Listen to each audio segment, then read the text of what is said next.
저희가 창세기 1장 2절에 들어가기 전에 꼭 제가 짚고 넘어가야 할 것들이 있어서 그 부분을 저희가 살펴보도록 하겠습니다. 첫 번째는 이 고대 근동의 관점에서 이해해야 하는 성경의 창조 이야기. 왜 우리가 고대 근동 관점에서 이 창조 이야기를 이해해야 하는가를 보면은 성경의 창조 이야기의 배경이기 때문에 그래요. 그죠? 배경이니까 당연히 배경을 따라야 하겠죠. 그래서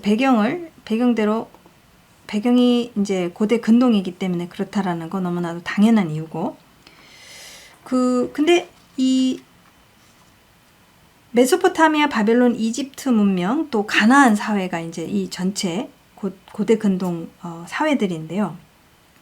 이 사회들이 다 창조 이야기 또는 기원 이야기를 갖고 있었습니다.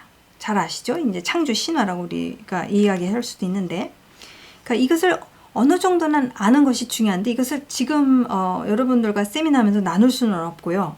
그들의 기원 이야기는 그들의 어떤 그들이 피조 세계에 대해서 이렇게 그들이 내린 합리적인 관찰, 그들이 하고 있는 합리적인 관찰과 그 해석을 반영하고 있어요.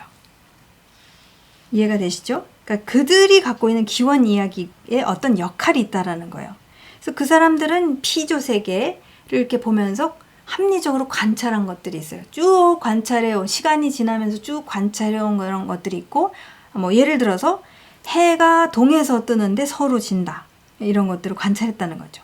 그 다음에 달을 보니까 달이 그냥 동그랗게만 있는 것이 아니라 달이 점점 작아졌다가 다시 없어졌다가 다시 커지는 거, 이런 것들을 이제 이 사람들은 관찰했다는 거죠. 우리는 알고 있지만 그들은 어떤 우주에 대해서 몰랐지 않습니까?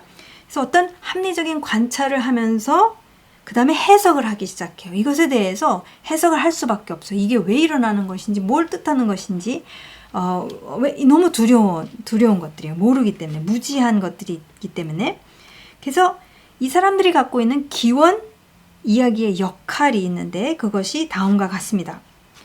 첫 번째는 그들의 신들이 누구이며 왜 숭배해야 하는지 확인시키는 방법이에요. 기원 이야기를 통해서. 그러니까 신이 누구며, 신들이 등장할 거 아니에요. 그래서 이름이 중요하다고 말씀드렸죠. 그러니까 처음부터 이름이 이제 나옵니다. 하나님은 이제 이름을 안 밝히시지만 처음부터 이름을 밝히면서 누구라는 것과 그 다음에 어떤 사건들을 통해서 전쟁, 주로 싸워요. 굉장히 잔혹하게 싸우는 것들을 볼 수가 있습니다. 그러면서 이제 결과적으로 왜 숭배해야 하는지를 이야기를 해줘요. 그래서 이게 중요한 건 뭐냐면 결국 순종과 숭배의 정당성이에요. 그러니까 왜 신으로서 숭배를 받아야 하는지를 이제 이야기해 주는 것이죠. 그러니까 그 숭배하지 않으면 이 사회는 큰일 난다는 거예요. 그러니까 왜냐면 신들의 어떤 것들, 내가 알지 못하는 이 하늘과 땅의 것들을 이제 막 통치하고 있는 그런 신들의 움직임에 대해서 파악을 하고 해석을 하면서 제대로 된 신을 잘 숭배해야 되잖아요. 엉뚱한 걸 숭배했다가 이제 얻어 터지거나 그럴 수가 있단 말이에요. 내가 생존하기 위해서는 제대로 해야 된다는 거예요. 그래서 각 사회마다의 그러한 이야기들이 있어요. 어떤 신을 숭배해야지 우리가 잘 먹고 살 것이며 생존할 것이며 후세대가 잘 될 것이며 이런 것들이 다 이들의 해석이 있다라는 거예요. 그래서 누구이며 왜 숭배해야 되는지 그 신들에 대해서 그걸 확인시키는 방법이 기원 이야기의 역할 중 하나예요. 그 다음에 두 번째는 그들 자신이 어디에서부터 왔으며 어디로 가고 있는지, 그들이 누구인지, 나는 누구인가, 우리는 누구인가, 우리 사회는 어떤 사람, 민족인가, 정체성의 확립입니다. 그러니까 정체성이 굉장히 중요해요. 내가 누구인지 모르고 정체성이 불분명해지면요, 삶이 굉장히 힘들어집니다. 지금 사실 오늘날 사람이 그만큼 힘든 이유가 지금 젠더가 어쩌느니 저쩌느니 막 난리가 났어요. 지금 정체성이 막 굉장히 희미해지고 있는 가운데에서 그 가운데서의 고통은 지금 더 말할 수 없이 이제 저희 후세대가 만약에 하나님을 만나지 못하고 후세대 아이들이 그런 정체성의 혼란 속에서 내가 남자인지 여자인지도 모르고 그냥 필을 꽂혀서 그냥 사는 존재로만 계속해서 가잖아요. 그러면서 굉장히 더 고통스러워질 거예요. 지금보다 훨씬 더 고통스러워질 겁니다. 그래서 이 기원 이야기의 역할은 어디서부터 왔으며 나는 어디서부터 왔으며 누구이며 어디로 가고 있으며 정체성에 대한 확립이라는 거. 세 번째 기원 이야기의 역할은 그러니까 사회 구조를 어떻게 세우는지, 사회가 어떻게 세워졌는지, 우리 사회는 이렇게 세워졌다. 이것을 가르쳐 줘야 돼요. 질서를 알아야 된다는 거예요. 지도자 또는 왕, 계층의 권위를 확립하는 방법이에요. 그러니까 왕이 왜 있는지 지도자들이 이제 확립됐다라는 것. 이 이야기를 통해서, 기원 이야기를 통해서 보통 고대근동 우리나라도 마찬가지죠. 왕은 누구냐면은 신이 위임한 존재예요. 그죠? 신이 위임하거나 아니면 신 자체가 어떻게 땅으로 와가지고 이제 통치를 하게 되는 그런 스토리가 바로 이 기원 이야기입니다. 그래서 제가 경복궁을 갔는데요. 경복궁의 어떤 건축에 대해서 설명을 들었는데 정확히 그렇더라고요. 그러니까 왕이 앉은 보좌 위에 이제 쌍용이 있어요. 쌍용이 있으면서 북극이라는 거죠. 북극을 상징하고 있고, 이제 동양의 모든 별자리가 이제 네 코너를 갖다가 다 완전히 둘러싸고 있어요. 왕을. 그러니까 이 임금님은 하늘이 내린 리더십이라는 거죠. 근데 그래서 저는 사실 경복궁 가가지고 굉장히 창조 이야기에 대해서 훨씬 더 이해가 막 되더라고요.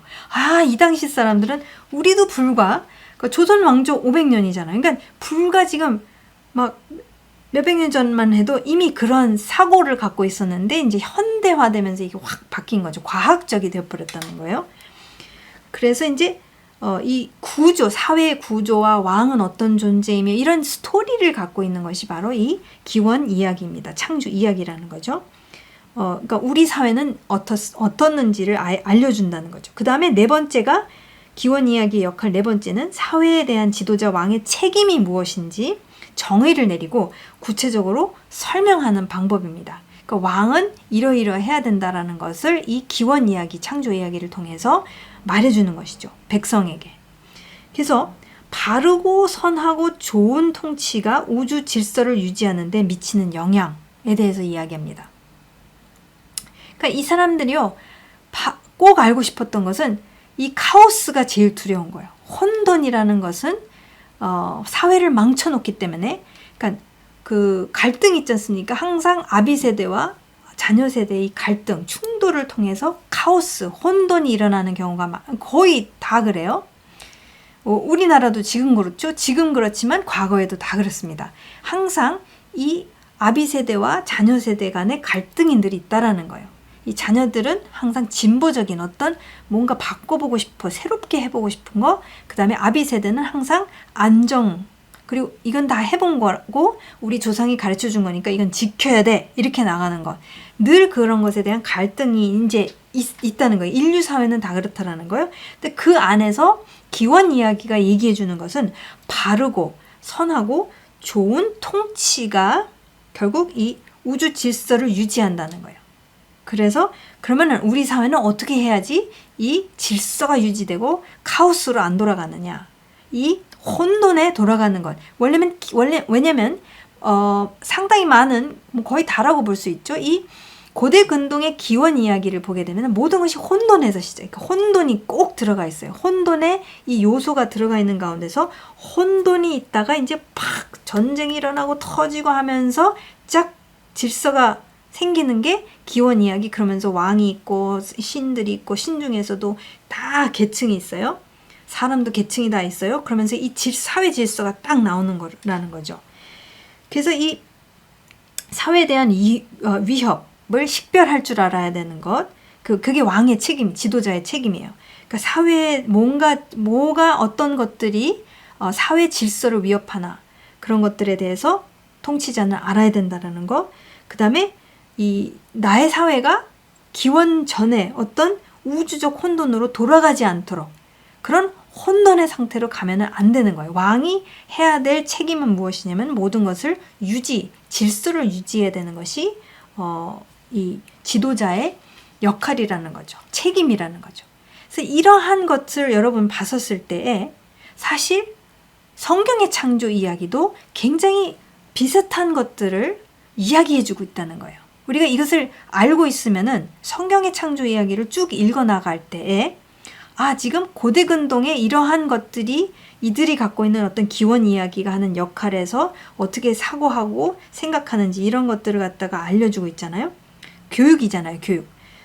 이야기를 통해서. 그렇다면 성령 이야기인 창조 이야기는 그 사회 속에서 어떤 역할을 어떠한 임팩트가 있었을까를 우리가 생각할 수가 있겠죠. 그래서 생각해 볼 질문 첫 번째를 여러분 보시게 되면은 이러한 고대근동 문명 사회들의 창조 이야기와 비교했었을 때 성경의 창조 이야기는 고대근동 청중에게 어떻게 들렸었을까? 이들은 이것을 쫙 들었을 때 어떤 느낌이 있었을까? 그리고 어떤 생각이 들었을까? 어떤 액션 또는 선택을 취하게 하는 그만큼의 트랜스포메이션을 일으키는 그러한 임팩트가 있었을까? 성경의 창조 이야기가 과연 고대 근동 청중에게 어떠한 영향을 미쳤을까? 우리가 한번 생각해 봐야겠죠. 그러니까 우리가 첫 번째 청중이 돼서는 안 된다는 거예요. 우리는 현대인이죠. 그렇기 때문에 1차적으로는 고대 근동의 그 청중, 그 오디언스, 그 청중들에게 어떠한 영향을 미쳤을까 한번 생각해 봐야 되는 중요한 그런 요소가 있습니다. 그 다음에 생각해 볼 두 번째 질문은 이 첫 번째 청중, 고대 근동의 청중에게 전하고자 하는 본질적인 이 메시지는 오늘날 우리에게도 같은 메시지일까? 네, 중요한 질문이죠. 그 당시 이 성경의 창조 이야기가 고대 근동 청중에게 1차적으로 전해진 것이라면은 그 메시지가 오늘날 우리에게도 같은 메시지일까? 했었을 때 당연히 같은 메시지를 하셨겠죠. 하나님의 말씀이기 때문에 저희가 바벨론의 기원 이야기도 아니고 이집트의 기원 이야기도 아닙니다. 우리가 지금 읽고 있는 이 토라에 나오는 창조 이야기는 창조주 하나님께서 말씀하고 계시하고 계시는 창조 이야기이기 때문에 지금 당연히 이 질문에는 답이 예스죠. 네, 그래서 고대 근동 다른 사회와 문명의 창조 또는 기원 이야기의 역할을 우리가 염두에 두면서 지금 그걸 말씀드렸습니다. 이 기원 이야기의 역할에 대해서 말씀을 드렸는데 이것을 염두에 두면서 성경의 창조 얘기를 읽으면서 여러분과 제가 반드시 숙지해야 하는 근본적인 생각들이 있다라는 거예요. 그러니까 늘 기억해야 되는 것들이 아주 근본적인 것들이 있어요. 그래서 그 네 가지를 지금 보겠습니다. 첫 번째는 창조주 하나님에 대한 계시라는 거예요. 그러니까 저희가 창조 이야기를 읽으면서 과학적으로 생각하면 첫 번째 날은 이거고 둘째는 이거고 셋째는 이거고 넷째는 이거고 그런 생각을 하잖아요. 그죠? 보통은 그림을 저희가 주일학교 때 저는 그랬거든요. 그림 그리면 이제 첫째 날, 둘째 날, 셋째 날, 넷째 날 그다음에 이제 막 새들 그리고 동물들 그린 다음에 이제 마지막으로 벌거벗은 사람을 그리고 그렇게 그냥 생각할 수밖에 없는 거죠. 현대인에게 있어서는.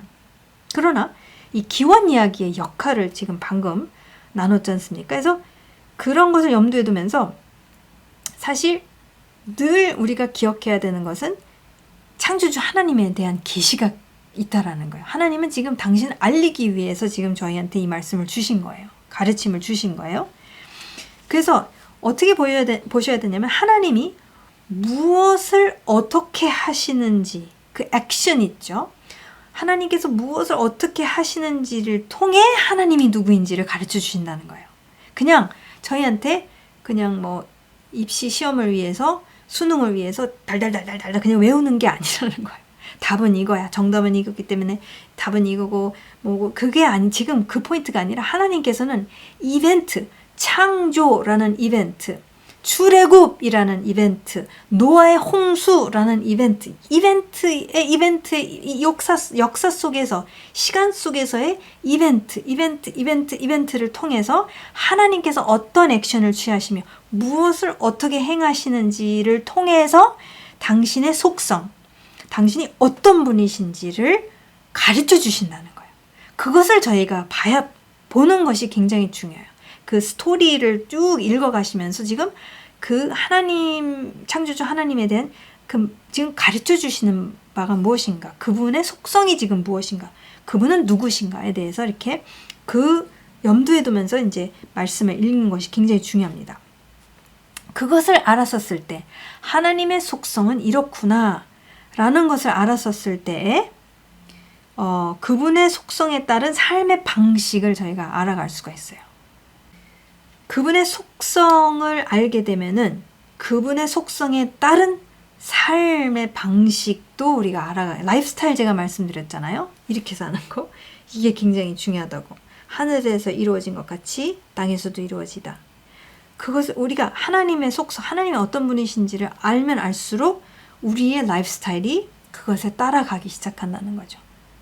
그래서 이것이 굉장히 중요합니다. 그러니까 말씀을 보실 때마다 그분은 어떤 분이신가, 무엇을 어떻게 행하시는 분이신가, 그래서 그분의 속성에 따른 어떤 삶의 방식은 어떤 것인가, 그것을 이제 알아가는 것이 우리가 말씀을 읽는 것이다. 두 번째, 저희가 기억해야 되는 것은 하나님은 우주의 모든 요소와 완전하게 구별되신다는 거. 네. 그분은 거룩하시다. 거기 빈칸에 거룩하신 분이십니다. 절대 피조세계와는 짬뽕시킬 수 없는 절대 그것이 바로 이집트나 바벨론이나 이런 메소포타미아 기원 이야기를 보시게 되면은 구별되는 게 아니라는 거예요. 그러나 이스라엘의 하나님, 창조주 하나님은 분명 완전하게 구별되시는 분, 전에도 계시고 지금도 계시며 앞으로도 계시는 영원하신 분, 거룩하신 분, 따로 구별되시는 분이십니다. 그래서 그걸 꼭 기억하셔야 되고요. 당연한 얘기겠지만, 그 다음에 세 번째, 창조주 하나님이 창조하신 모든 인류의 기원 이야기라는 거예요. 보세요. 지금 어떤 특정한 왕국이나 문명, 사회, 민족의 기원에 관한 게 아니라는 거예요. 이것은 모든 인류에게 적용이 되는 창조주 하나님이 창조하신 모든 인류의 기원 이야기라는 겁니다. 네. 그래서 모든 민족, 모든 열방 지금 예외가 없다라는 거예요. 그래서 반드시 읽어야 되고 알아야 된다는 것 굉장히 중요합니다. 이해를 해야 이것을 알지 못하는 다른 민족에게 우리가 전할 수가 있겠죠. 네 번째, 우리가 반드시 숙지해야 되는 근본적인 생각은 무엇이냐면 모든 인류는 바르게 통치할 책임이 있다는 거예요. 제가 아까 말씀드렸죠. 기원 이야기의 역할은 왕이 갖고 있는 책임을 이야기해 주는 것이 기원 이야기의 역할이라고 말씀드렸는데, 창조 이야기, 성경의 창조 이야기도 마찬가지입니다. 모든 인류는 바르게 통치할 책임이 있어요. 그래서 창세기 1장 26, 7 그 말씀을 보게 되면은 인류를 만드시고 그 다음에 다스리라고 하시죠. 이것이 다 연관되어 있는 이야기들입니다. 그러니까 고대 근동의 청중들은 그 이야기를 들었었을 때 어떠한 책임, 그러니까 왕만 책임이 있어야 되잖아요. 그죠?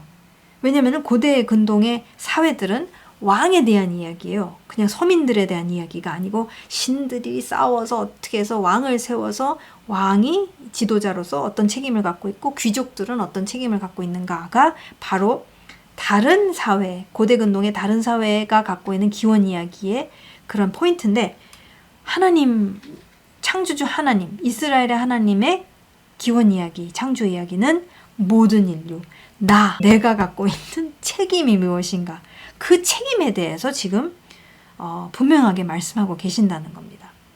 이게 굉장히 중요해요. 그냥 말씀을 그냥 그러니까 막연한 묵상을 하기 위해서 저희가 읽는 것 또는 적용, 모든 것을 다 적용하기 어렵습니다. 지금 책임이 있다라는 것이요. 바르게 통치하고 바르게 사는 책임이 있는데, 이 모든 인류는 생명과 우주의 질서를 유지할 책임이 있다는 거예요. 하나님의 질서, 하나님의 생명, 하나님의 질서를 유지하는 책임이 우리 인류한테 있다라는 거예요. 하나님께서 나중에 사람을 다스리라고 생육하고 번성해서 가득 채워서 다스리라고 하시죠. 이제 그냥 군림하라는 얘기가 아니라 책임을 지고 잘 통치해야 된다는 그 책임이 있다라는 것, 그것이 왕에게만 있는 것이 아니고 지도자, 귀족층만 있는 것이 아니라 모든 인간 한 사람 한 사람마다 이 책임은 있다라는 것을 하나님께서는 모든 인류가 대상이기 때문에, 모든 사람이 대상이기 때문에, 모든 민족이 대상이기 때문에 그것은 바로 우리가 적용해야 될 이 파트입니다. 책임이라는 것. 그래서 이 네 가지를 저희가 창조 이야기를 저희가 읽으면서 이제 저희가 늘 기억하고 숙지해야 되는 그런 생각들입니다. 그래서 창세기 1장 1절 태초에 하나님이 천지를 창조하시니라. 근데 여러분 이 말씀을 증명할 수 있습니까? 예. 하나님의 토라를 읽기 위해서 필수 전제 조건은 믿음. 거기 빈칸에 믿음이라고 쓰세요. 믿음이라고 말씀드렸습니다. 믿음입니다. 성경은 뭐가 아닙니까? 과학적 설명이 아닙니다. 거기 빈칸에 성경은 과학적 설명이 아니다. 그죠? 믿음. 그러니까 창조주, 그분은 모든 인류의 창조주이시기 때문에 어떻게 해요? 믿을 수밖에 없어요. 우리와 구별되시는 분이시기 때문에, 그분은 거룩하시기 때문에. 그래서 고대 근동 청중으로 우리가 돌아가서 그 당시 민족들의 질문과 고민과 필요들은 무엇이었는가, 이게 굉장히 중요해요. 1차적으로 우리의 필요를 지금 하나님께서 답하시기 위해서 지금 이 창조 이야기를 주신 게 아니라는 거예요. 현대인을 위한 거가 아니라고, 그러니까 현대인이 배경이 아니라고 말씀드렸죠. 현대인을 위한 거죠. 당연히 적용이 다 됩니다. 그러나 현대인과 현대 문화가 지금 배경이 되고 있는 것은 아니라는 것, 제가 아까도 말씀드렸습니다. 그럼 그들의 필요가 무엇인가? 그들의 고민이 무엇인가? 그들의 질문은 무엇인가? 이것에 대해서 이제 한번 생각해 봐야 된다는 거예요. 그래서 성경의 창조 이야기는 그들의 필요에 대한 대답이었지, 과학시대와 오늘날 진화론자 대 창조론자 논쟁. 여러분 지금 창세기가 왜 이렇게도 어렵냐면 자꾸 논쟁에 빠지게 돼요. 지금 이건 뭘 얘기하고 있느냐, 지금 이거 진화론이냐 아니냐, 자꾸 논쟁으로 들어가면서 이제 창조 과학이라는 것도 있죠. 그래서 이런 창조 과학이 이제 과학적으로 이것을 입증하기 위해서 이제 생긴 것이지만 사실상 과학책이 아니기 때문에 좀 딸려요.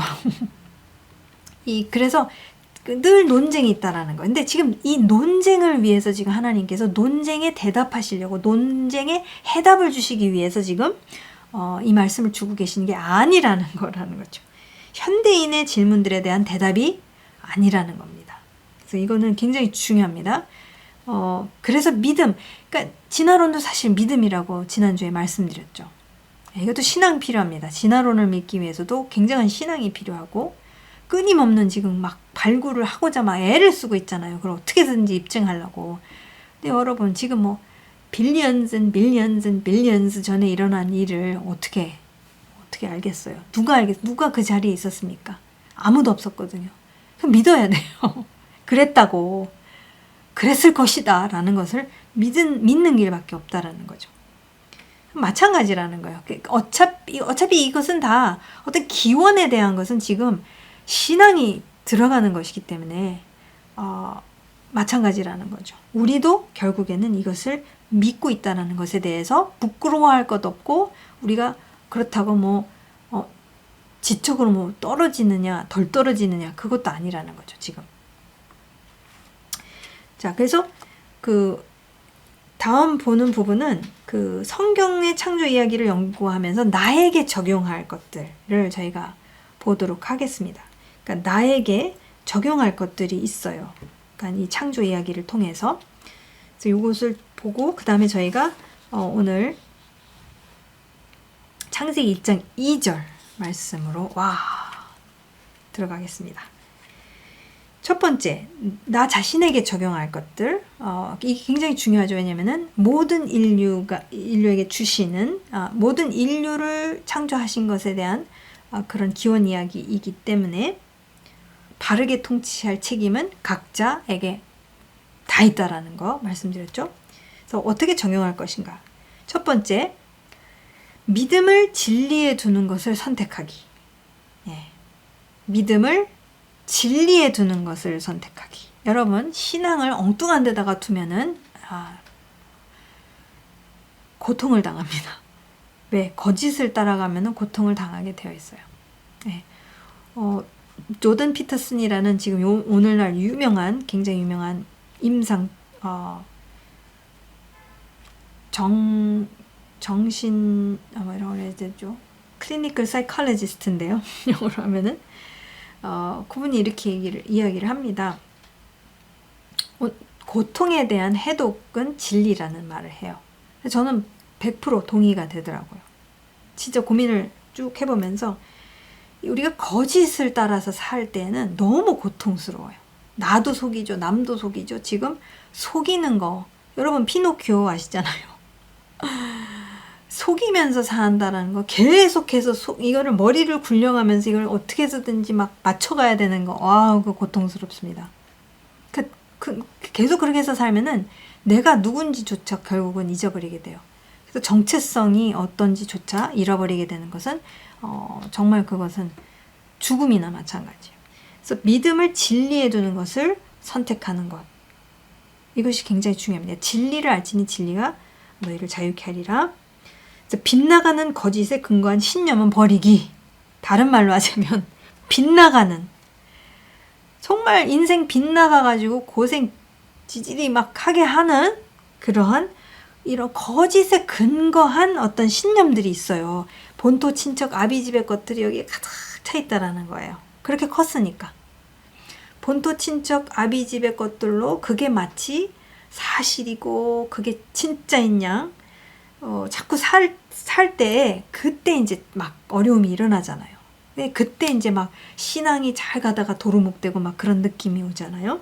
그러니까 빗나가는 이 거짓에 근거하고 있는 생각들과 나의 신념들과 그런 것들을 과감하게 잘라버려야 된다는 거예요. 그래서 생각, 나를 교만하게 하나님의 지식에 대한 것들을 갖다가 더 잘났다고 하는 것들은, 그죠? 그런 지식들은 그리스도께 복종시키라고 사도 바울이 이야기하고 있습니다. 그 적용이 굉장히 중요해요. 믿음을 진리에 둔다는 것. 두 번째, 개인적인 전제, 선입견 등을 파악하고 내려놓기. 저희가요, 너무너무 많아요. 개인적인 어떤 전제도 있고 선입견이 굉장히 많습니다. 다 있어요. 없는 사람 아무도 없습니다. 그래서 이 선입견들이 있기 때문에 그것은 사람의 경험마다 달라요. 아버지와 좋은 관계가 있는 사람은 하나님 아버지랑 좀 좋은 관계가 하나님 아버지 좋아 보이고 아버지랑 너무나도 고통스러운 관계가 있어 왔으면은 그것이 나의 과거라면은 하나님 아버지에 대해서 이렇게 좋게 생각하기가 참 힘들어요. 그래서 뭐 하나님 아버지는 싫고 예수님은 좋다. 예수님은 사람을 위해서 그 사랑을 그렇게 했는데 하나님은 맨날 벌만 주시기 때문에 이런 생각들이 선입견이에요. 선입견. 말씀에서 무엇을 이야기하고 왜 그것을 얘기했는지를 자세히 봐야지 자꾸 벌을 내리신다 막 이렇게 전체적인 그 그림 속에서 지금 이런 훈계가 왜 일어나면서 이 메시지가 계속 반복적으로 일어나고 있는 건데 그것을 놓치고 맨날 벌만 주신다 막 이렇게 되면은 이제 이 잘못된 선입견이 딱 뿌리를 내리기 시작하죠. 그래서 이런 선입견들을 파악해야 돼요.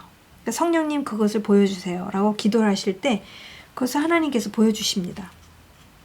그리고 세 번째, 내 생각과 내 나름의 신앙관, 신학. 여러분 모든 사람에게 신학이 있다는 것을 제가 이번에 한국에 왔을 때 굉장히 뼈저리게 경험을 했습니다. 하여튼 의견 충돌이 일어나거나 막 그러면요 신학이더라고요. 예수님의 다시 오심에 대한 신학, 죽어서 어디로 가는지에 대한 신학, 이 모든 것들이요 다 작동을 해요. 그러니까 이런 내 생각, 내가 어쨌든 어떠한 배경에서 그게 집내교냐 감리교냐 장로교냐 다 달라요. 이게 교리가 다 다르기 때문에. 그래서 이 내 생각과 내 나름의 신앙관, 신학을 내려놓아야 돼요. 일단 내려놓고 말씀을 내려놓은 상태에서 읽고 연구하고 생각하고 곱씹어보고 묵상하는 게 굉장히 중요합니다. 내 신앙관 고스란히 이 색안경을 딱 껴놓고 그렇게 자꾸 보면은요 그거밖에 안 보이기 때문에 그것을 알아야만 해요.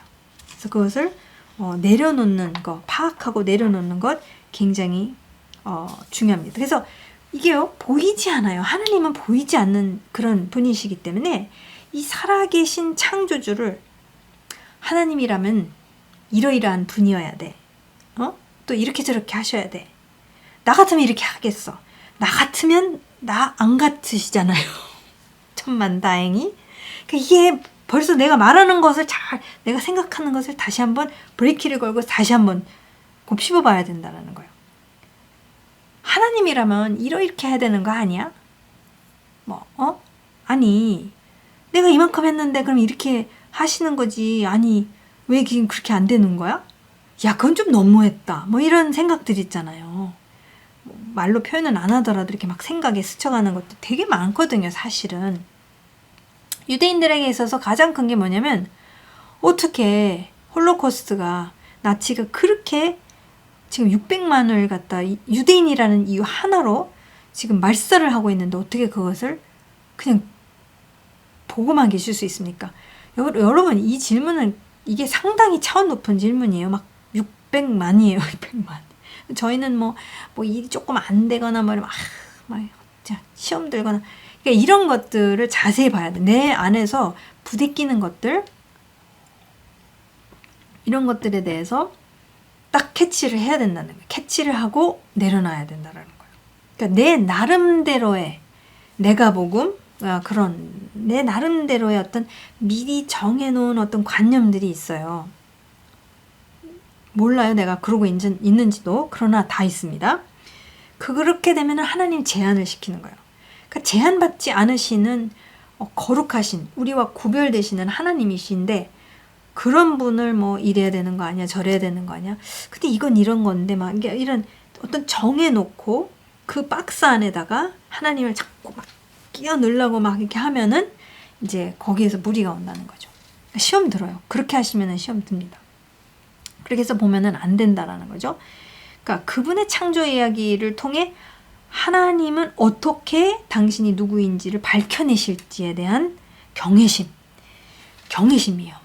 그게 이제 그 영어로 표현하면 fear of the Lord잖아요.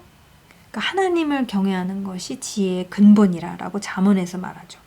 하나님에 대한 그 경외심, 하나님에 대한 그 두렵고 떨리는 마음, 어떻게 밝혀내실까, 어떻게 계시하실까에 대한 그런 기다림, 발견에 대한 기대, 이런 것들을 계속 유지한다는 것. 그게 힘들어요. 전 제일 두려운 게 뭔지 아세요? 애들이, 특히 교회에서 자란 애들이나, 그러니까 기독교 가정에서 자란 애들이, 나 그 얘기 다 알아, 이렇게 얘기하면은, 그 얘기 다 알아. 나 창세기 얘기 다 알아. 그러니까 이게 이 식상으로 가지 않게 부모가 어떻게 해야 되느냐. 이게 굉장히 중요합니다, 여러분. 저도 아들을 키우면서 얘가 나 그 얘기 다 알아로 가지 않게, 이게 스토리로만 알면 안 된다라는 거예요. 스토리로 아는 얘기가 아니라 하나님은 어떤, 창조주는 어떤 분이신가, 이렇게 지금 이 그분과 그분의 역사 속에 무슨 사건이, 이벤트가 어떻게 일어나면서 이렇게 했었을 때 하나는 문이다, 이런 그러니까 이게 오픈된 스토리여야지만이 아이들이 커가면서, 그러니까 정답을 다 주는 거예요. 이건 이거고 저건 저거고, 하나님 이건 이랬고 저건 저랬고. 지난번 말씀드렸잖아요. 가인의 예배를 안 받으시는 이유는 이것 때문이야라고 아예 결론 지어버리는 그런 어린이 성경책들이 있단 말이에요. 이런 게 굉장히 위험하다는 거예요. 그럼 다 안다고 착각을 해요. 그게 제일 무서운 것 같아요. 그러니까 그 수십 번을, 그러니까 유대인들은 지금 몇천 년 동안 지금 모세오경을 갖다가 지금 1년에 한 번 통독을 한단 말이에요. 모세오경에다가 선지서 시가서. 지금까지도 몇천 년을 막 질문을 하고 하부로타 하고 막 그런단 말이에요. 그러니까 이게 나는 다 알아라는 것으로 우리가 거기로 가면은 이제 이거는 큰일 난 겁니다. 그래서 그것을 인식하셔야 돼요. 왜 그럴까에 대한 것들, 질문들. 그래서 질문이 그렇게 또 중요하다는 거죠. 그래서 그런 적용이 우리에게 필요합니다. 그러니까 정해놓은 관념 속에 하나님을 완전히 집어넣어버리면 이제 끝나는 거죠. 하나님은 이런 거. 그래서 그 다음에 안 맞으면 이제 시험 드는 거죠. 네 번째, 적용해야 될 것, 창조 이야기를 읽으면서 적용해야 될 것은 생명과 우주적 그리고 영적 질서를 유지하기 위해 내 자신이 어떠한 관점과 태도로 어떻게 매일매일의 삶에서 생각하고 말하고 행동해야 하는지를 창조 이야기를 통해서 인도함을 받도록 한다. 예, 말이 좀 어렵죠? 이걸 좀 설명할게요. 예를 들어서 여러분 실제로 지금 하나님이 이 하늘과 땅을 증인으로 두셨다는 얘기는 뭐냐면 굉장히 사실은 무시무시한 겁니다. 그거는 고대 근동, 그러니까 고대 히브리어, 고대 그런 유대인들 뿐만이 아니라 오늘날 예수님을 통해서 하나님을 믿고 있는 내 말과 내 태도, 내 행동의 여파는 상상을 초월하게 크다라는 거예요. 그것을 하나님께서 말씀해주고 계신다는 거예요. 그러니까 이 생명과 우주적 질서를 유지하는 책임이 있다고 아까 말씀드렸죠. 그 책임이 우리에게 있습니다. 각 개인에게 있어요. 하나님의 생명, 하나님의 질서를 계속해서 유지해 나가도 그걸 갖다가 그냥 초토화시키는 나의 분노와 나의 성격과 나의 성질 때문에 그걸 그렇게 하면 안 되고 어떻게 그것을 오늘도 내가 이 자녀와의 충돌 속에서 내가 생명과 우주적 영적 질서를 유지해 갈 것인가. 너무 리얼하지 않아요?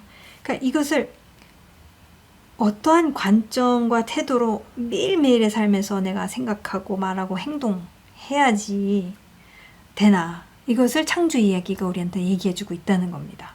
거기에서 배워야 된다는 거예요. 그래서 지금 예를 들게요. 예를 제가 이제 이스라엘에 대한 증인으로 부름받은 하늘과 땅, 신명기. 지금 신명기 30장 19절 말씀을 이제 예를 들었어요. 보세요. 지금 우리가 그러니까 나 혼잔데 저기 믿는 사람들 하나도 그렇게 안 해. 어떻게 우리 대전 하나만 꼭 그렇게 해야 되나? 이런 여러 가지 생각들이 있을 수 있는데 여러분, 나 한 사람의 말, 태도, 행동이 미치는 영향은 하나님 나라 입장에서 봤었을 때 어마어마하다는 거예요. 그래서 내가 다시 카오스로 지금 혼돈으로 내가 이것을 이끌어가고 있느냐, 아니면은 바르게 통치하고자 하는, 바르게 지금 통치하는 그 책임을 내가 지고자 하고 있느냐, 이런 태도가, 이런 생각들이 굉장히 중요합니다. 그래서 이스라엘에 대한 증인으로 부름받은 하늘과 땅의 예를 들어볼게요. 보세요. 이스라엘이 창조주 하나님과의 언약을 맺었지 않습니까? 이 언약에 충실했었을 때의 결과에 대해서 하나님께서 말씀하세요. 그 신명기에서 이제 30장, 31장, 32장이 이제 복과 저주라고 이제 우리가 많이 이야기하지만, 이게 사실은 우리 복에 대한 개념, 기복신앙 아니라고 그랬죠? 트랜스포메이션이라고 그랬죠? 그 저주는 어려움이에요. 이 언약이 파기됐었을 때 오는 어려움들에 대해서 얘기하시는 게 이 신명기 끝에 이제 나오는 이야기들입니다. 그래서 지금 이스라엘이 창조주 하나님과 언약을 맺었지 않습니까? 하나님께서 이제 맺으셨죠?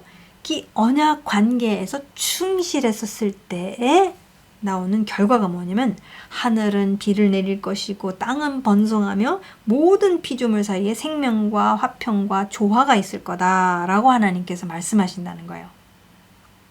이해가 되시죠? 내가 어떠한 태도로 하나님의 토라 가르침을 따라서 내가 빗나가는 것은 버리고 내가 진리에다가 믿음을 걸고 살았었을 때에 이 언약에 충실한 결과가, 하늘은 비를 내리고 이게 하늘과 땅이 움직인다는 거예요. 이게 지금 우리한테 말씀해주고 계시는 거예요. 하늘은 비를 내리고 땅은 번성하며 그 다음에 모든 피조물 사이에, 내가 나무를 보는 그 관점이 내가 어떻게 하면 쟤를 잘라서 과구를 만들어서 돈을 벌 것인가, 그게 아니라 생명으로 본다. 나무를 볼 때 생명으로 보고, 얼마나 나무가 우리에게 주는 것이 있으며 우리가 나무한테, 그럼 우리가 서로 어떻게 공존해야 되는가, 이런 생각으로 바뀐다는 거죠. 허구한 날 이익을 위하여 땅을 어떻게 파헤칠 것이며 채소를 어떻게 건드릴 것이며 유전자 조작을 어떻게 해가지고 그런 생각을 했었을 때 굉장히 여파가 엄청나다는 거. 또 이스라엘이 창조주 하나님과의 언약에 불성실하고 그 반역을 했었을 때 그 결과가 있다라는 거죠. 그랬었을 때 하나님이 훈계를 하시기 시작합니다. 어려움이 찾아오기 시작해요. 근데 그게 벌이 아닙니다. 여러분 자꾸 벌이라고 우리가 이야기를 하는데 하나님은 벌이라는 것은 벌 자체가 목표예요. 벌을 하는 거예요. 그죠? 벌 자체가 목표 끝이에요. 그러나 하나님은 벌이 끝이 아니에요. 훈계를 해서 돌아오는 거, 회복을 하는 것이 하나님의 목표입니다. 목적이세요. 그렇기 때문에 우리가 벌이라고 얘기할 수가 없어요. 하나님은 훈계를 하십니다. 왜냐?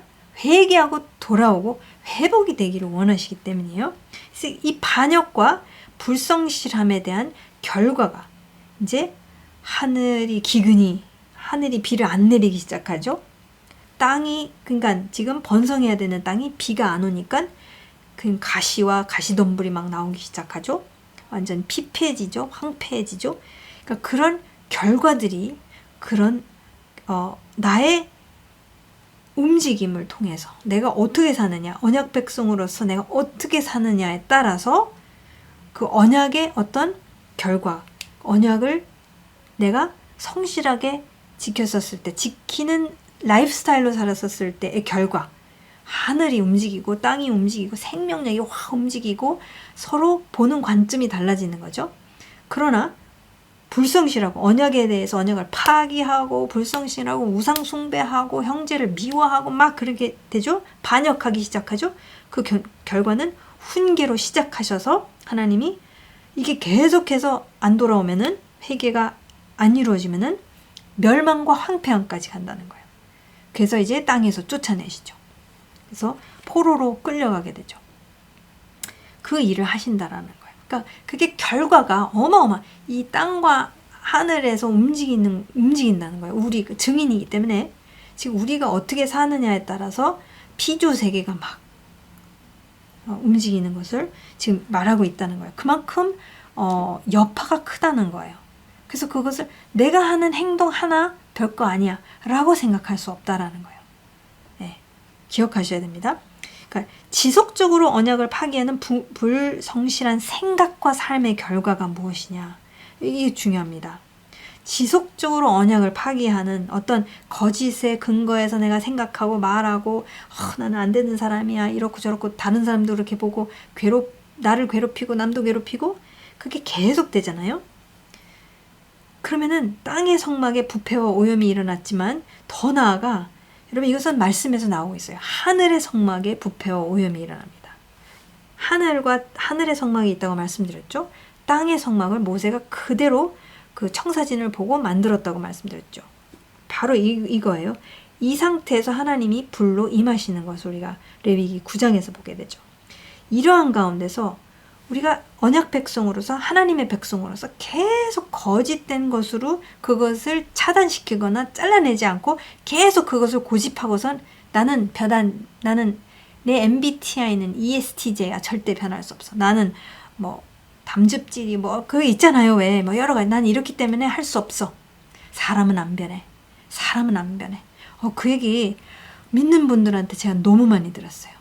천성은 안 변해가 더 강해요. 변한다는 것보다. 그래서 제가 굉장히 고민을 많이 했어요. 주님 이게 사실입니까? 근데 사실 아니라고 저는 확신하거든요. 말씀에서 사실이 아니라고 하니까. 근데 사람들이 안 변한다고 얘기를 해요. 안 변한다고 막 그게 기정사실로 막 얘기를 해요. 안 변한다고.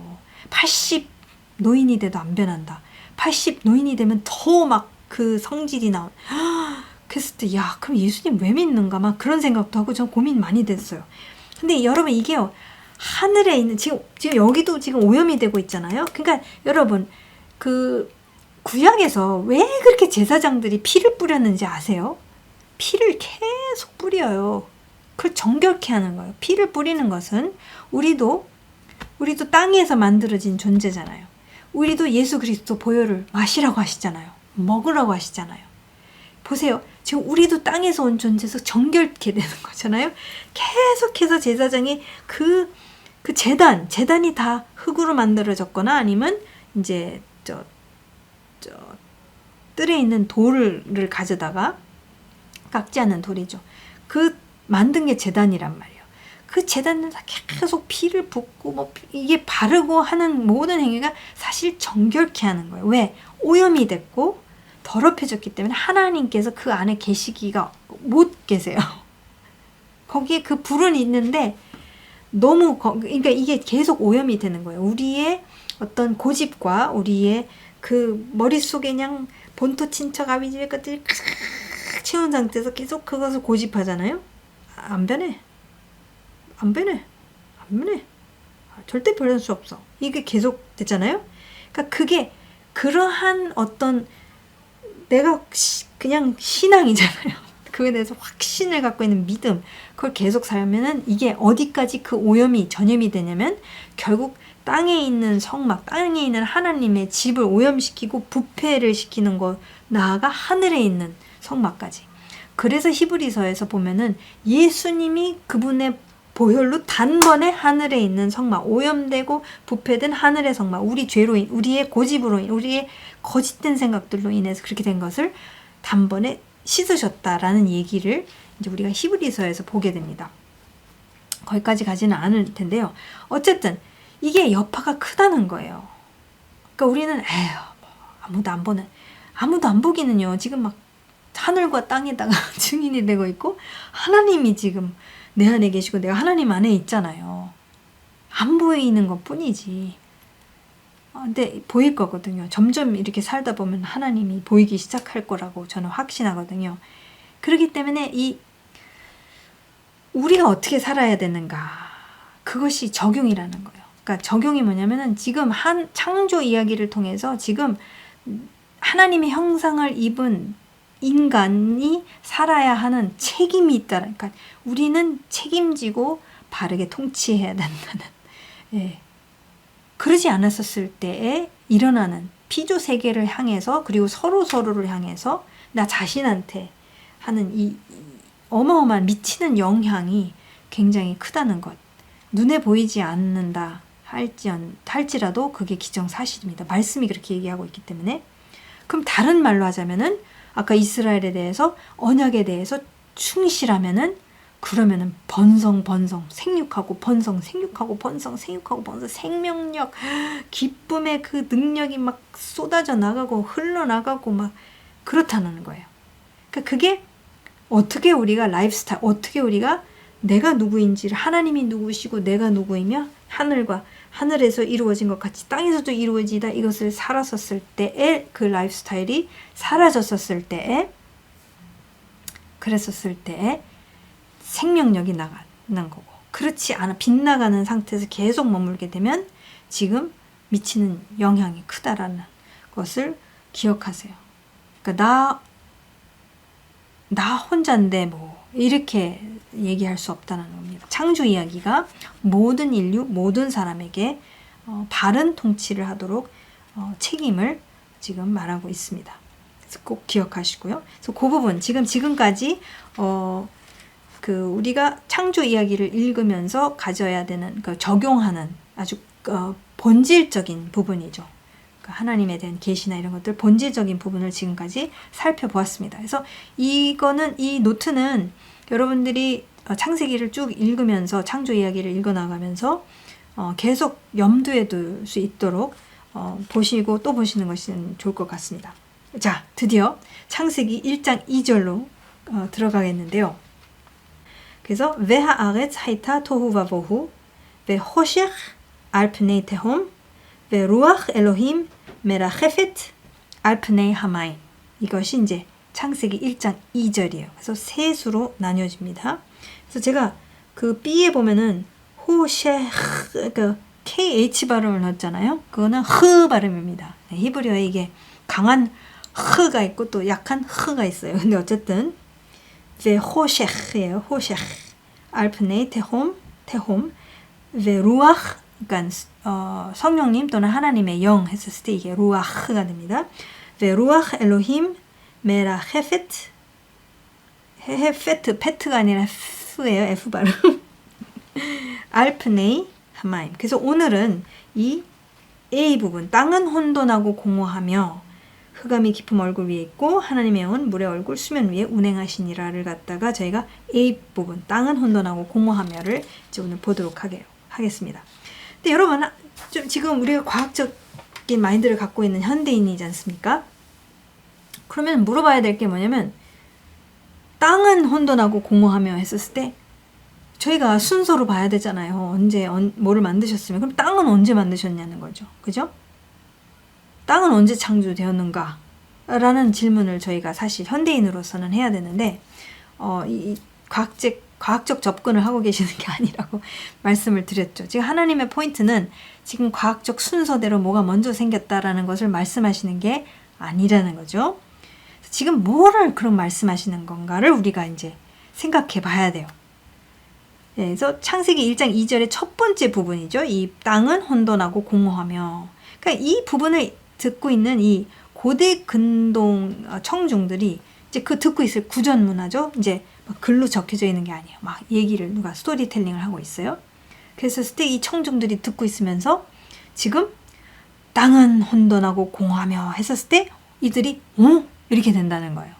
이들의 주목을 싹 잡는 그러한 문장이라는 거죠. 예. 그래서 왜 그런지를 이제 좀 설명을 왜 그렇게 보고 있는지에 대해서 설명을 하겠습니다. 그래서 이 이야기를 듣는 청중에게 그들의 현 상태를 주목하게 하는 거예요. 그러니까 지금 듣는 사람이 하면서 어느 정도 이게 동의가 되기 때문에 그 이야기에 확 빨려 들어간다는 거죠. 즉 그 역할을 하고 있는 거예요. 첫 번째 그 하나님께서 묘사하시는 것이. 그래서 결국 창조주와 같은 결론을 아마 내릴 거라는 거죠. 이 고대 근동의 청중들은 이 이야기를 듣고 있는 그 사람들이 야, 그렇다. 지금 우리 사회의 상황은 혼돈으로 가득하고 야, 이런 식으로 계속 가면 야, 이거 더 망하면 망하지. 이거는 좋아질 것 같지 않은데? 라는 어떤 이건 뭐 제가 집어넣은 어떤 생각이겠지만 지금 땅은 혼돈하고 공허하며를 얘기했었을 때 지금 실제로 땅이 혼돈 속에 있고 막 공허하다라는 어떤 형태를 얘기해 주고 계시는 게 아니라는 거예요. 지금 고대 근동 청중 입장에서는 이것을 듣고 있었을 때 야, 그래, 이 땅은 다 정말 엉망진창이지. 맞아. 황폐해. 야, 내 삶 참 정말 황폐하다. 피폐한 삶을 살고 있다. 그러니까 이런 생각을 했을 거라는 거죠. 네. 그래서 이거를 좀 더 자세히 보도록 하겠습니다. 제가 여기다 질문을 했는데요. 우리가 살고 있는 오늘의 한국 사회는 어떠한가? 하나님의 말씀은 창조주 하나님이시기 때문에 그 시대, 고대 근동의 시대나 중세기 그 시대나 오늘날 우리 시대나 지금 뭔가 본질적으로 인류가 갖고 있는 본질적인 것을 두고 말씀하신다는 거예요. 이게 굉장히 중요합니다. 그래서 과학적인 걸 얘기하시는 건 아니지만 우리가 인간으로서 본질적으로 타락한 인간으로서 본질적으로 갖고 있는 어떤 문제점에 대해서 지금 지적하고 계신다는 거죠. 그러니까 우리가 살고 있는 이 한국 사회에 대해서 제가 얘기를 들으면서 충격 위에 충격이에요. 이렇게 심각한가? 이렇게까지 심각한 거 줄은 몰랐거든요. 지금 3년 전과 제가 비교한다면 너무 충격이에요. 불과 3년밖에 안 지나갔는데 이렇게 변했구나. 그러니까 이게 인류의 문제라는 거예요. 인류의 근본적 그 고대 근동 몇 천 년 전 얘기나 지금이나 지금 본질적으로 그 문제가 같다라는 것. 그래서 일부를 보겠습니다. 그러니까 세 개로 나눠지는데 오늘은 아렛 사이타 토우바 보후를 먼저 보겠습니다. 그래서 땅은 혼돈하고 공허 또는 황폐하며. 그래서 히브리어로는 토후가 혼돈, 보후가 황폐 또는 공허라는 뜻을 지니고 있어요. 그래서 이 토후 혼돈으로 우리 한글 성경은 번역을 했어요. 영어로는 그 formless 형태가 없다라고 그랬는데 땅이 형태가 없을 수가 있습니까? 땅인데. 그래서 그 formless 형태가 없다라고 하는 것보다 카오스라는 거죠. 지금 땅 아렛스라고 그러면은 우리는 이제 이 아레츠 땅이라는 단어가 히브리어로는 지구도 되지만 땅도 되고 랜드도 되고 그냥 땅 하면은 우리가 그러니까 저 땅 이렇게 저 바닥 땅 그것만을 얘기하는 게 아니에요. 전체적인 것. 이 인류의 인간이 살고 있는 이 땅이라고 생각하시면 되죠. 그러니까 이 땅은 혼돈, 카오스 속에 있다라는 거. 그러니까 시대적인 맥락에서 볼 때 혼돈이라는 번역이 굉장히 정확하다고 봅니다. 그래서 토후는 혼돈이고 보후, 와는 end예요. end. 그래서 토후하고 모후하며 이렇게 말씀하시고 계시는 거죠. 그래서 이 모후는 황폐함, 공허를 말하는데요. 이 황폐함이 어떠한 황폐함이냐면은 완전히 황폐해져서 사람조차도 살 수 없는 상태를 말해주고 있어. 그만큼의 황폐라는 거예요. 이것을 어떻게 우리가 알 수 있는지를 이제 우리가 같이 살펴보도록 하겠습니다. 그래서 이 황폐함, 지금 땅은 혼돈 속에 있고 황폐하며 라고 지금 하나님께서 땅에 대해서 묘사하고 계세요. 그런데 고대 근동 청중들에게 있어서는 yes, 맞아요. 그게 지금 나의 상태, 우리 상태야. 그죠? 우리도 맞아요. 대한민국, 이 사회, 미국, 저 사회 지금 다 너무너무 고통 속에 아리를 하고 있습니다. 혼돈스러워요. 정체성이 뭔지도 몰라요. 앞뒤도 못 가려요. 지금 그런 상황에 있다라는 거죠. 황폐한 이 사는 거는 삐까뻔쩍하잖아요. 막 3년 후에 대한민국에 왔더니 와 이제 뭐 저 강북에 가면은 서울 강북에 가면은 못 알아보겠어요. 뭐가 이제 너무 달라요.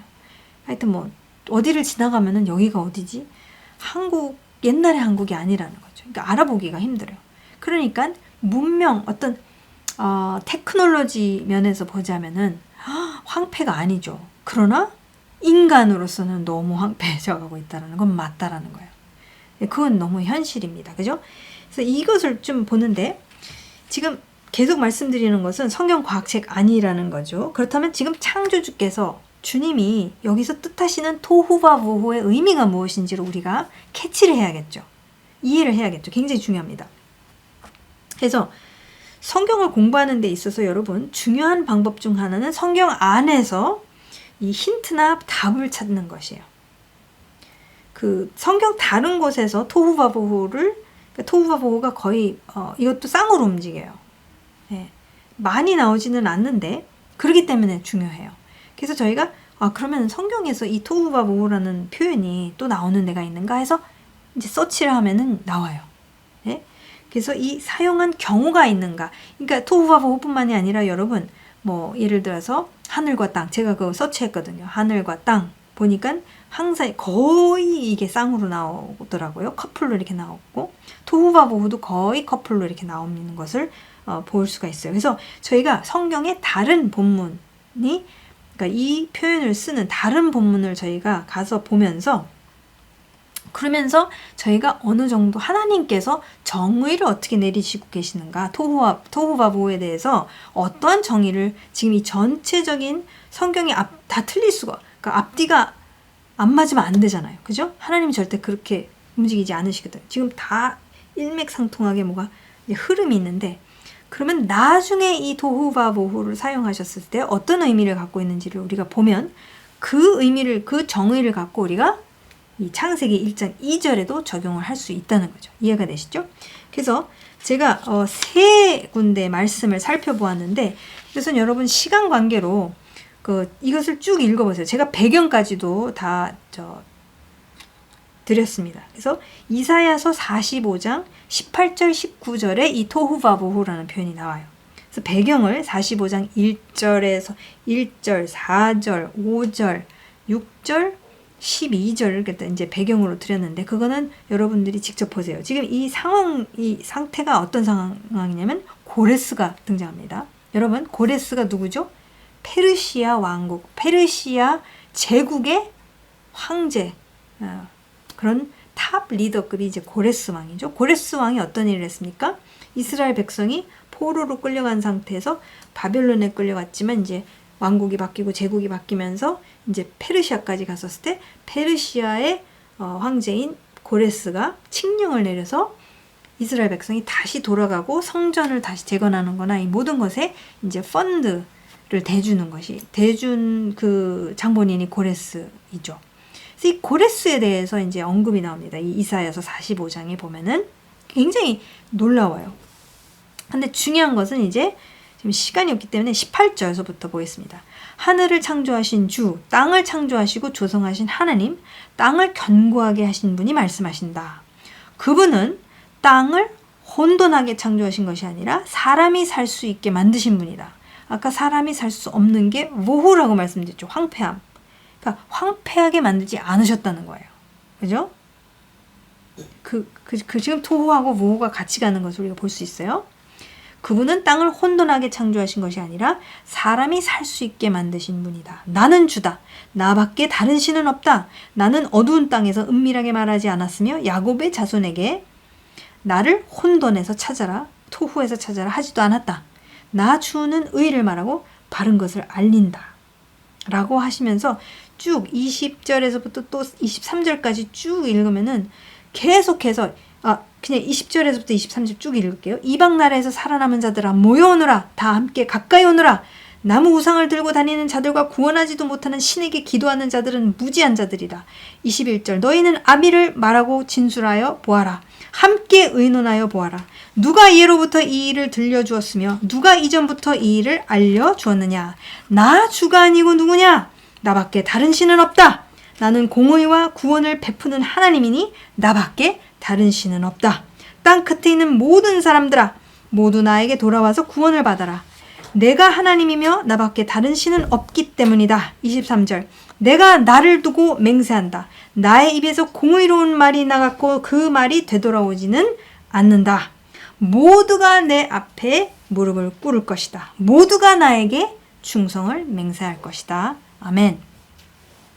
보세요. 지금 이사야 선지자 이게 어느 배경입니까? 지금 이사야서니까 지금 유다, 이스라엘은 이미 아수르에게로 인해서 멸망당했고 지금 유다하고 예루살렘이 남아있는 상태죠. 경고를 계속하고 있습니다. 유다 백성에게 계속 경고를 하고 있는 게 이사야 선지자죠. 네. 그래서 하나님이 호소를 하시고 하나님이 변론하자 하여튼 변론을 하시죠. 그러면서 지금 하나님은 어떤 분이신지에 대해서 이제 쭉 말씀을 하시는 것을 봅니다. 거기에서 이제 이렇게 말씀을 하시면서 토후바보후라는 표현을 쓰고 계세요. 예. 그래서 창조주 하나님은 절대로 땅을 토후, 혼돈하고 모후, 사람이 살 수 없을 정도로 황폐하게 창조하시지 않으셨다고 하죠. 그렇게 선포하십니다. 그죠? 나 주는 의를 말하고 바른 것을 알린다. 그러니까 창조주 하나님은 창조주를 알지 못해 토후바보후의 상태에 있었던 페르시아 제국의 황제인 고레스를 지명하여 불러서 페르시아는 하나님 몰랐죠. 그죠? 그 고레스를 지명하여 불러서 하나님의 백성인 이스라엘을 도와 약속의 땅으로 귀환하게 하셨어요. 지금 이게 고대 근동 사회 그런 청중들에게 하시는 말씀이랑 지금 하시는 이사야서에서 하시는 말씀이랑 거의 같은 그런 말씀이라는 것을 우리가 인식할 수 있어요. 지금 똑같아요. 고레스도 고대 근동의 페르시아, 그것도 페르시아의 제국의 지금 황제입니다. 왕입니다. 그 사람을 지명했어요. 알지도 못하는데 이스라엘의 하나님 알지도 못하는데 지명하여서 부르셔서 역할을 주시죠. 그래서 하나님을 알리는 역할, 나밖에 없다, 내가 주다, 다른 신은 없다. 계속 이사야서 45장 쭉 읽어가시면 그 얘기 또 하시고 또 하시고 또 하십니다. 그게 바로 창세기 1장 2절에 하시고 싶으신 얘기라는 거예요. 앞으로 하실 얘기가 그거라는 거예요. 내가 진짜 창조주다. 고대 근동 너희가 갖고 있는 기원 이야기 내가 진짜다. 그것을 이제 막 창세기 1장 1절 1장 2절에서부터 이제 시작하시는 것, 이제 나중에 왔었을 때 나밖에 없다. 내가 진짜다. 다른 신 없다. 나밖에. 이것을 말씀하시는 것을 이사야서에서 우리가 볼 수 있고, 그 다음에 토후바보후라는 표현을 쓰시는 것이 지금 연결이 된 거라는 거죠. 이해가 되시죠? 이해가 안 되시면 또 물어보시면 되겠습니다. 창조주 하나님은 철저하게 당신이 유일하신 하나님이자 주이시며 당신밖에는 다른 신이 없고 모든 열방에게 공의와 구원을 베푸시는 창조주 주권자 하나님임을 이스라엘과 온 열방에 선포하십니다. 네, 이스라엘이 지금 문제가 있죠. 그래서 이스라엘도 바로 알아야 되고 온 열방에 선포하시죠. 결국 이 토후와 모후의 상태, 혼돈과 황폐의 상태, 카오스와 황폐한 가운데서 죽지 말라는 거예요. 더 이상 죽지 말고 창조주 하나님, 이스라엘 하나님을 인정하고 경배함으로 생명을 얻어 살라고 하나님께서 말씀하십니다. 네. 그래서 이렇게 연결을 우리가 시킬 수가 있어. 토후와 모후를 우리가 그냥 과학적으로 생각하는 것이 아니라 하나님의 말씀 안에서 우리가 살펴봤었을 때 이사야 선지자가 지금 이스라엘과 어떤 상황, 역사적인 어떤 상황 속에서 말씀을 하시는데 그게 지금 창세기 1장 2절과 지금 연결되어지는 거다라는 것을 우리가 볼 수가 있어요. 또 하나의 예를 들면은 예레미야 4장 22장 23절 말씀입니다. 이것도 제가 똑같이 배경을 드렸어요. 4장 1절에서부터. 근데 이 배경은 뭐냐면 예루살렘과 남유다를 향한 하나님의 경고예요. 왜냐면 계속 말을 안 듣기 때문에. 그래서 경고를 쭉 주가 말하노라 오 이스라엘에 내가 돌아오려거든. 내게로 돌아오라. 내가 내 목전에서 너의 가증한 것들을 버리면 내가 흔들리지 아니하리라. 하고 계속 이제 말씀을 하십니다. 마음의 할례를 해라. 생각의 할례를 해라. 생각의 할례. 굉장히 중요해요. 마음의 할례를 하라고 그러면은 뭐를 어떻게 할례를 하지? 근데 생각을 할례하는 거, 할례는 이 잘못된 건 벗겨내는 거잖아요. 잘라내야 돼. 도려내야 된다는 거. 우리의 본토 친척 아비집의 생각들을 도려내라는 게 생각을 할례하라. 그것을 4절에 말씀하십니다. 지금 그러면서 앞으로 일어날 일들에 대해서 이제 하나님께서 예레미야 선지자를 통해서 말씀을 하세요. 지금 예루살렘과 남유다를 향해서 지금 바벨론이 올 것이다 라는 것을 북에서부터 올 것이다 이것을 이제 얘기하고 경고하고 있습니다. 18절 내 길과 내 행위가 이런 일들을 내게 자초하였으니 이것이 너의 사악함이라. 이는 그것이 쓰고 내 마음 생각에까지 미치기 때문이라 라고 하시면서 22절 우리가 이제 보기 원하는 22절 23절 말씀입니다. 내 백성은 나를 알지 못하는 어리석은 자요 지각이 없는 미련한 자식이라. 악을 행하기에는 지혜가 있으나 선을 행하기에는 무지하도다. 23절 보라 내가 땅을 본즉 혼돈하고 공허하며 하늘에는 빛이 없으며. 여러분 굉장히 중요해요. 여기서 하나님의 평가예요. 지금 그 누구의 평가 중요하지 않죠. 지금 창조주께서 내리시는 평가가 지금 토후와 모후라는 것을 말씀하십니다. 다시 보겠습니다. 지금 이스라엘 백성의 특히 남유다가 남아있죠. 지금 계속 문제가 있어요. 우상숭배 문제가 있습니다. 뭐라고 하시냐면 내 백성은 나를 알지 못하는 어리석은 자요. 지금 하나님과 언약을 맺은 백성인데 모른다라는 거예요. 어리석기 그지없고 지각이 없는 미련한 자식, 악을 행하기에는 지혜가 있으나. 이거는 굉장히 극단적인 표현인데요. 여러분 노아의 시대 때 기억나시죠? 한순간이라도 악을 생각하는 걸 멈추지 않았다 이렇게 묘사를 하세요. 모든 생각이 다 악이라고 이렇게 묘사를 하나님께서 하십니다. 거의 같은 얘기예요. 악을 행하기에는 막 머리를 엄청 굴린다라는 거예요. 선을 행하기에는 무지하도다. 그럼 뭔지를 모른다라는 거예요. 선이 뭔지를 모른다라는 거예요. 굉장히 심각합니다. 그러니까 하나님께서 이러한 이스라엘, 당신의 백성, 언약 백성의 상태에 대해서 뭐라고 그러시냐면 보라, 내가 땅을 본즉. 여기서 땅 하면은 그냥 물리적 땅을 얘기하시는 게 아니라 지금 하나님이 전체 지금 상황, 배경, 문맥을 보시면 그냥 눈 씻고 다 보셔도 혼돈하고 공허하며. 그러니까 지금 너무 악이 막 악으로 가득가득 차고 선은 하나도 없으며 하나님의 것 형상대로 지금 닮아서 하는 라이프스타일은 온데간데 없다라는 얘기예요. 그래서 하나님의 평가는 아무리 이스라엘이 남유다가 잘 먹고 잘 살고 뭐 이러고 저러고 해도 그 겉으로 보이는 거 그것에 대해서 평가 안 하십니다. 하나님 겉으로 보이는 것은 아무것도 중요하지 않아요. 내면이 중요한 거예요. 지금 내면의 상태가 어떻습니까? 혼돈하고 공허하다. 토후바보후다라고 평가하시는 것을 우리가 보고 더 나아가 하늘에는 빛이 없으며 여러분 지금 창세기 1장 3절로 넘어가면은 빛이 있으라라고 하시잖아요. 근데 지금 하나님은 이 창조 이야기를 갖다가 연상케 하시면서 그때와 지금과 별반 차이 없다. 심각하다. 언약 백성이 이렇게까지 하나님 안에서 살아왔는데 이 언약 백성이 완전히 맛이 갔다라. 완전히 지금 하나님을 저버렸다라는 거죠. 그래서 다시 토후바보후 빛이 없는 어둠의 상태라고 묘사하고 계시는 거예요. 그러니까 우리가 창세기 1장 2절에 땅은 혼돈하고 공허하며라를 읽었었을 때, 자, 지금은 더 이상 과학적이 아니라는 게 이제 좀 이해가 되시죠?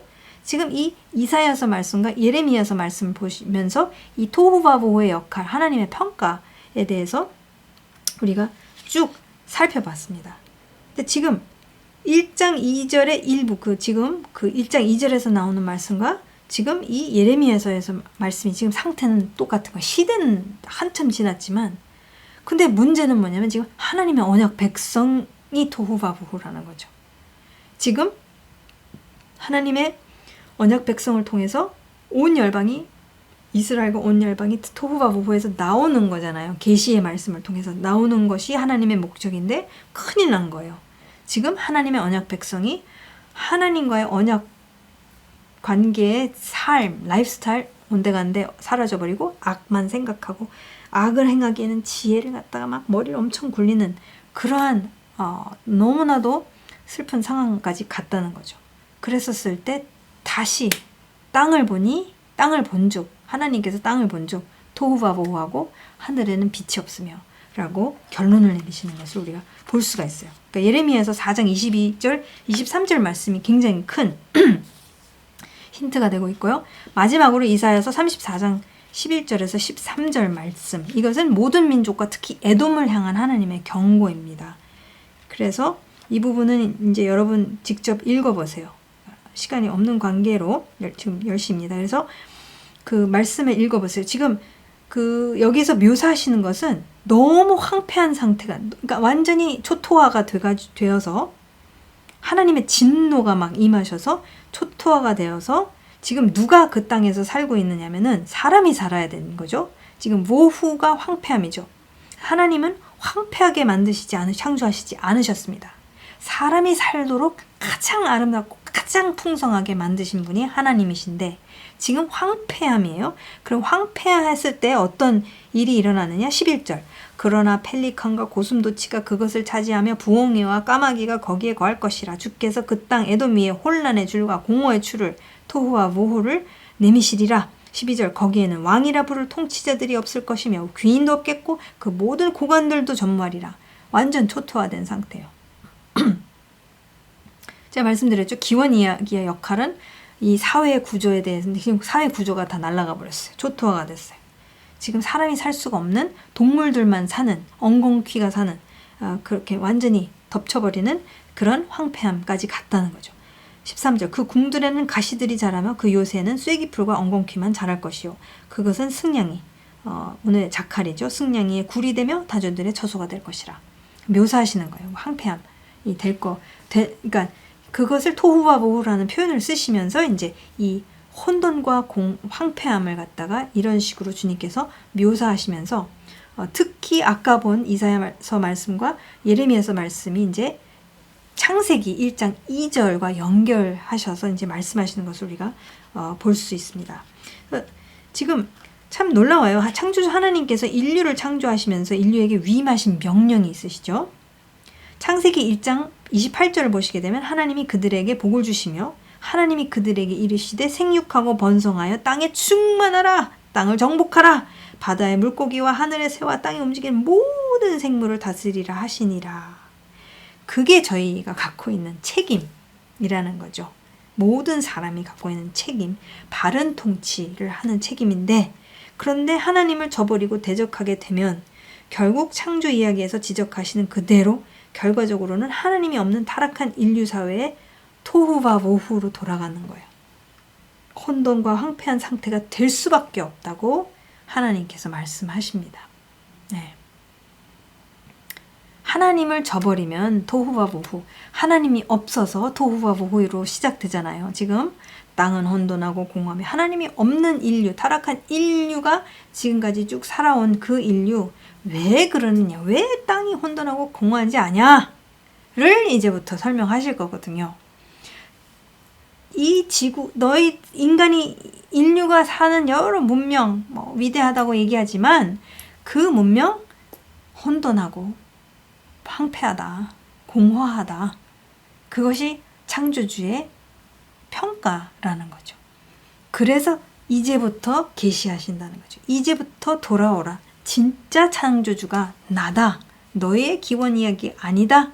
내가 이스라엘의 하나님 창조주다. 내가 바로 창조주다. 나를 믿으라. 나에게로 가까이 와라. 똑같죠. 이사야서. 나에게로 가까이 와라. 모든 열방들아 가까이 와라. 함께 예배하자.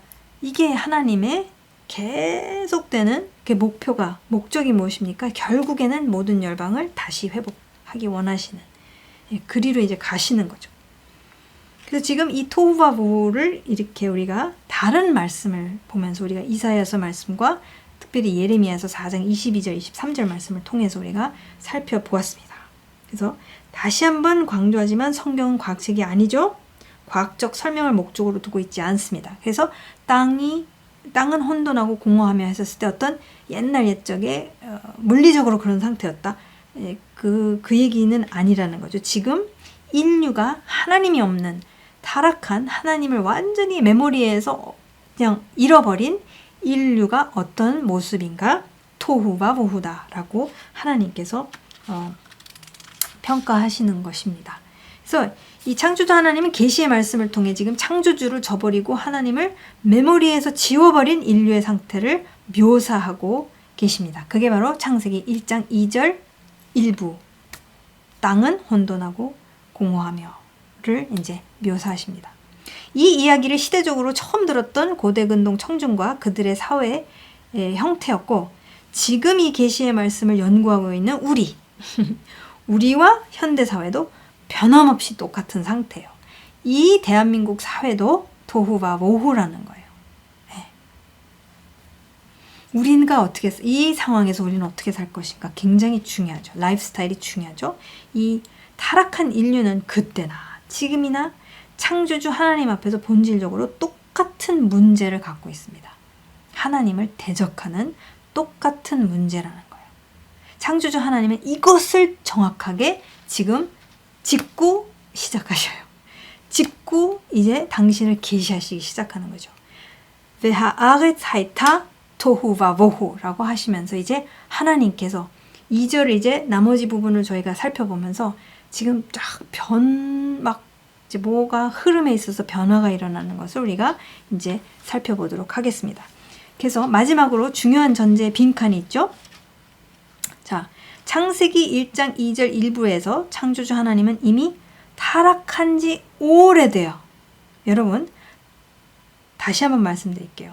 지금 우리가 많은 경우 창세기 1장을 읽을 때에 아무도 없는 저 옛날 인간이 아무도 없고 막 그런 상황에서 하나님이 물리적으로 어떤 창조를 하신다.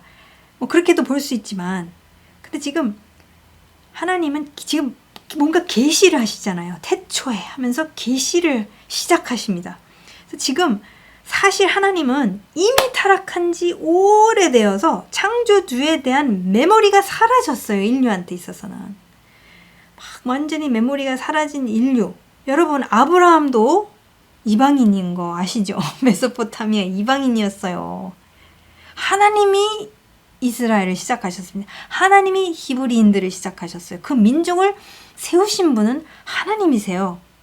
다 지금 하나님에 대한 창조주에 대한 메모리가 메소포타미아 기원 이야기는 이렇고, 이집트 기원 이야기는 이렇고, 가나안 기원 이야기는 이렇고, 해족속 기원 이야기는 이렇고 저렇고 막 이런 상태에서 다 짬뽕되고 혼란 속에서 있는 가운데 하나님의 진짜 하나님 창조주에 대한 메모리가 뭐 가물가물하든 막 사라지고 있는 그 인류에게, 그러니까 구체적으로는 고대 근동의 위대한 인간 문명권이었던 이 메소포타미아, 위대한 인간 문명권이었던 이집트 등에게 이제 계시의 말씀으로 당신 자신을 이제 나타내 보이시기 시작하셨다는 거예요. 다시 한번요. 이미 전제가 뭐냐면 중요한 전제예요. 창세기가 창조 이야기는 지금 과학책이 아니라고 말씀드렸죠. 그러니까 지금 물리적으로 빅뱅이냐, 물리적으로 진화론이냐, 물리적으로 이거냐, 물리적으로 저거냐, 물리적으로 말씀으로 하셨다. 그 물리적인 어떤 시작점을 말씀하시는 게 사실 고대 근동 사람들은 그게 그렇게 물리적인 뭐 어떤 과학적인 거에 대해서 마인드가 아예 없었으니까 제가 그 거듭 강조 드리는 거예요. 과학적이 아니기 때문에 그러니까 이 사람들은 지금 어떤 상태냐면은 창조주 하나님이 누군지 모른다라는 거예요. 지금 위대한 비옥한 초승달 지역에 이 위대한 인간 문명이 막 이쪽은 메소포타미아, 이쪽은 이집트 막 빵빵하게 있는데 이 사람들이 갖고 있는 기원 이야기 뭐 잔혹하죠. 전쟁이죠. 난리가 났죠. 피 흘림 엄청나죠. 이미 타락한 지 오래되어서 창조주에 대한 메모리가 지금 막 사라진 인류예요. 이 고대 근동의 위대한 문명이라고 우리가 소위 일컫는 이 하나님을 저버리고 하나님을 잊어버리고 잃어버린 그들에게 지금 말씀으로 당신을 계시하시는 게 지금 창세기 1장 1절, 1장 2절, 1장 3절, 4절, 5절, 6절, 7절 이라는 거죠. 그래서 이스라엘의 하나님, 그러니까 이 이야기를 갖고 있는 민족이 누구냐? 이스라엘이죠. 이 민족이 어디로 가게 되죠? 가나안으로 가게 되죠. 그 약속의 땅을 차지하게 되죠. 이 사람들이 이 갖고 있는 기원 이야기를 고대 근동 청중들에게 나누는 것이죠. 나누면서 완전히 다르다라는 것을 이제 보시게 될 겁니다. 너무 충격적으로 다르다라는 거. 그래서 이 하나님은 어떤 분이신가? 이 이스라엘의 하나님, 창조주라는 분은 어떤 분이신가가 이제 창조 이야기, 그러니까 1장에서부터 쫙 계시가 하나, 둘씩 쭉 나올 거라는 거예요. 그것을 이제 고대 근동, 그 당시 청중들에게 계시하여 나타내 보여주시는 것이고 우리에게도 동일하게 지금 비교할 수가 없다라는 거. 그래서 지금 하나님은 진화론 대 창조론의 논쟁에서 우리가 이것을 생각하자 이게 아니라는 거 말씀드렸죠. 지금 그게 아니고 나는 어디서부터 왔으면 나는 어디로 가는 존재인가, 나의 정체성은 무엇인가, 그러니까 그런 것들을 우리가 근본적으로 생각하면서 우리가 창조 이야기를 자세하게는 살펴볼 그 시간이 안 될 것 같은데 그 중요한 부분들을 저희가 살펴보면서 그러니까 우리는 오늘날 토후바보후로 이 토후바보후인 이 사회 속에서 진정한 하나님의 빛을 드러내는 하늘에서 이루어진 것 같이 땅에서도 이루어지는 백성으로 삶으로 인해서 하나님의 빛을 우리는 그 예수님을 예슈아를 우리는 어떻게 드러낼 것인가, 어떻게 라이프스타일을 통해서 드러낼 것인가, 그게 여기에 달려있다는 것이죠. 그래서 그것을 저희가 계속해서 살펴보도록 하겠습니다.